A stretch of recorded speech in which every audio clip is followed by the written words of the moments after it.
आता संजय राऊत असं म्हणतायत की आपली सत्ता 2 महिन्यानंतर येते आणि त्यानंतर नारायण राणेंना तिहार जेलमध्ये पाठवणार. खरं म्हणजे मी संजय राऊत याच्या बोलण्याला महत्त्व देत नाही आणि मी त्याला पत्रकार मानतही नाही. एक नंबरचा लुच्चा माणूस आहे, फसवणूक करणारा. तुम्हाला एक बातमी देतो, या निवडणुकीनंतर संजय राऊत उद्धव ठाकरे शिवसेनेत राहणार नाही. 100%. कुठे गाठीभेटी होत आहेत, बोलणं कुठे होत आहे ते तुम्ही शोधा. दुसरं राहिलं, हे कुठलं स्वप्न आहे? या देशातील एक तरी ज्येष्ठ पत्रकार, भविष्यवाणीवाला सांगू शकतो का 2 महिन्यात सरकार काँग्रेसचं येईल किंवा शिवसेनेचं येईल? शिवसेनेचे 5 खासदार आहेत, 5. सत्ता कशी येईल? आणि म्हणा मी तुम्ही तिहारमध्ये जायला गुन्हा करावा लागतो. मी दखल घेतो तेवढं न करण्याचं.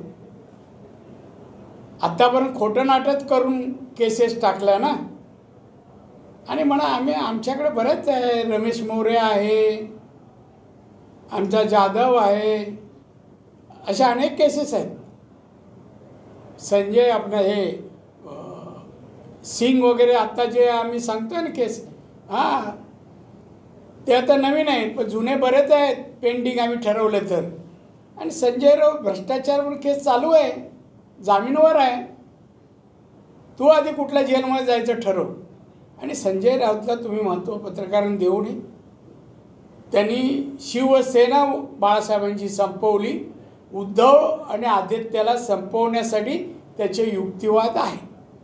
त्याच्यावर तो कुठल्या प्रकारचा माणूस आहे ना, त्या पाटकरांची, डॉक्टर पाटकरांची केस आणि काय प्रकरणं जी आहेत त्यांनी केलेली, ती प्रकरणं बघा आता सगळी बाहेर येत आहे.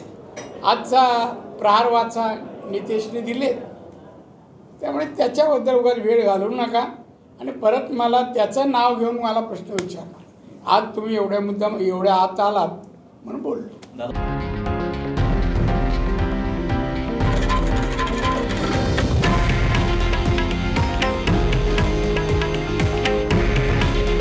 हे आहे देशातील नंबर 1 न्यूज नेटवर्क आणि आपण पाहत आहात TV9 मराठी.